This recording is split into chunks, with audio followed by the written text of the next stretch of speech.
साथियों नमस्कार। आप देख रहे हैं टिप्स सिविल सर्विसेज और मैं हूं श्रीकांत त्रिपाठी। आज हम एक ऐसे सामाजिक मुद्दे पर चर्चा करने जा रहे हैं जो कि बहुत ही ज्वलंत है और संपूर्ण दुनिया में एक चर्चा का केंद्र भी है।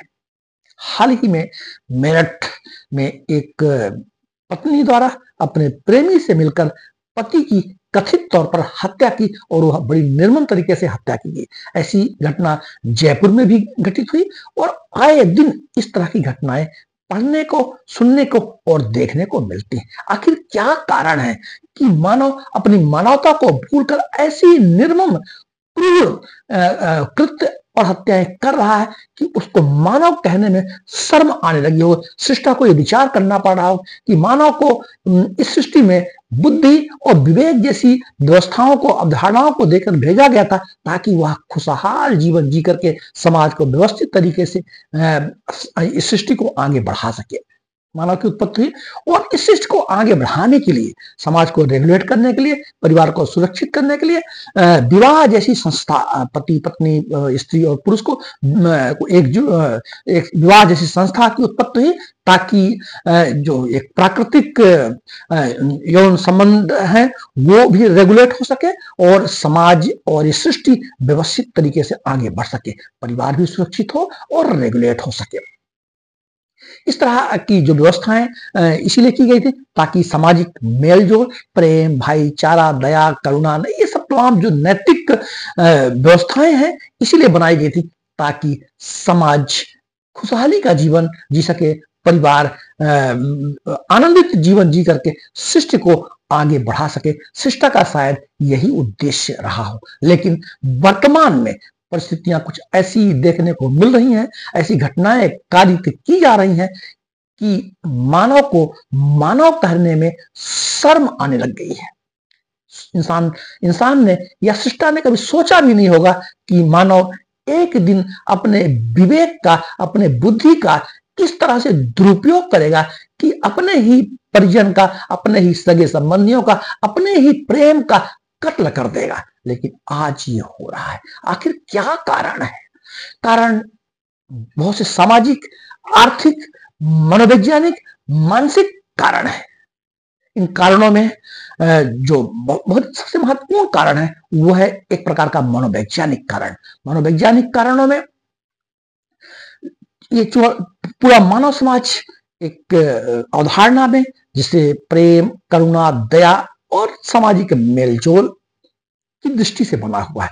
लेकिन वर्तमान में बढ़ती ही पॉपुलेशन, परिवारों का विघटन, भारतीय संस्कृति के परिप्रेक्ष्य में संयुक्त परिवारों का विघटन, एकाकी परिवार के कारण मानव की जो भाव संवेदना थी वह संवेदना शून्य हो गई। मानव में संवेदना की कमी आ गई, प्रेम प्यार की कमी हो गई।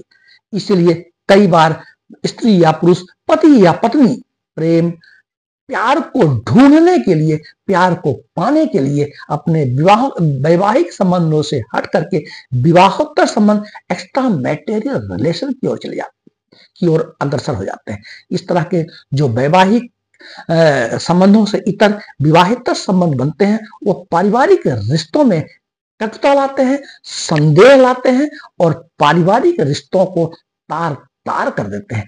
इन्हीं कारणों से हाल ही में मेरठ जैसी घटना, जयपुर जैसी घटनाएं कारित हुई। दूसरा जो कारण है वह है नशे की प्रवृत्ति।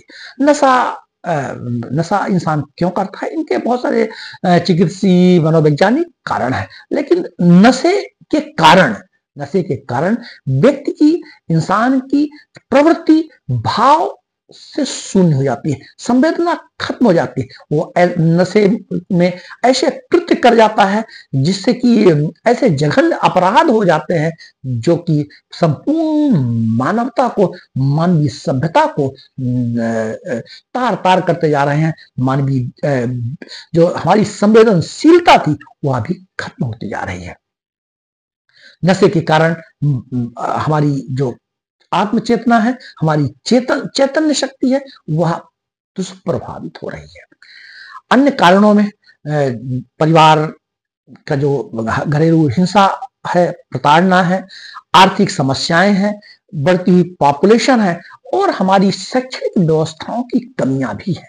हमारी शैक्षणिक व्यवस्था में आजीविका के लिए या सूचना परक जानकारियों के पाठ्यक्रम निर्मित किए गए हैं।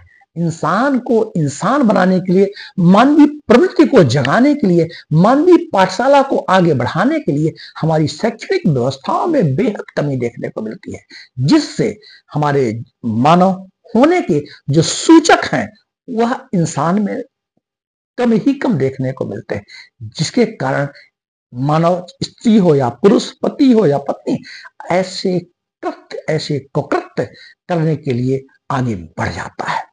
तो ये कारण है। आवश्यकता आज इस बात की है कि हम ऐसी हमारी जो पाठशालाएं हैं इस टाइप की हों जो कि हमारी भाव संवेदना को जगाएं, हमारी संवेदनशीलता को जगाएं, हमारी मानवता को जगाएं, हमारी नैतिकता को जगाएं। और इसके लिए जरूरी है कि हमारी भारतीय संस्कृति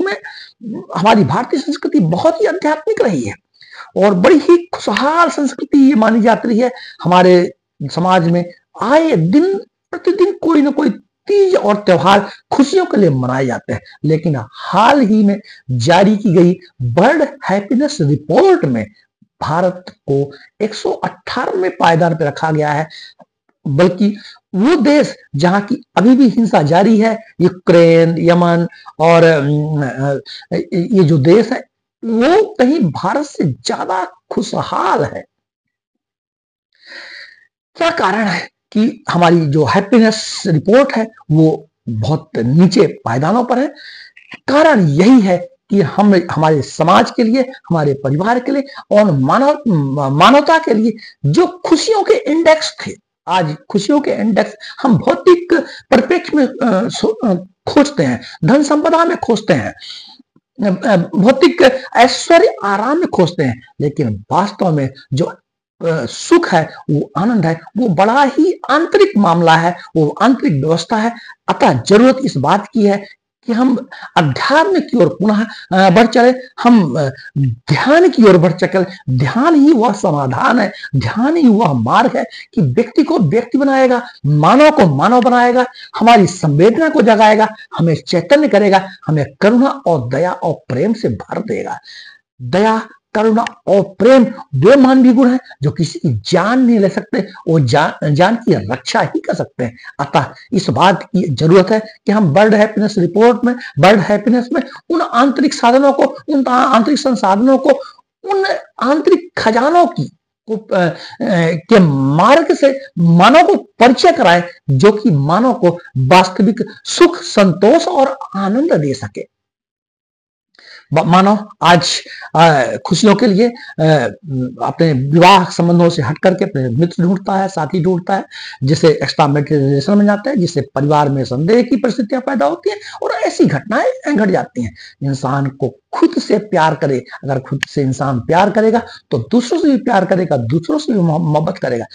तो जरूरत इस बात की है कि हमें हमारा जो मानसिक प्रशिक्षण है, हमारी शैक्षणिक व्यवस्था है, वो इस ढंग की हो कि हमारे जीवन में उदार चेतना जागृत हो सके और वो सभी मानवीय गुण आ सके जो किसी की जान ना ले सके बल्कि जान की रक्षा कर सके। जय हिंद, जय भारत।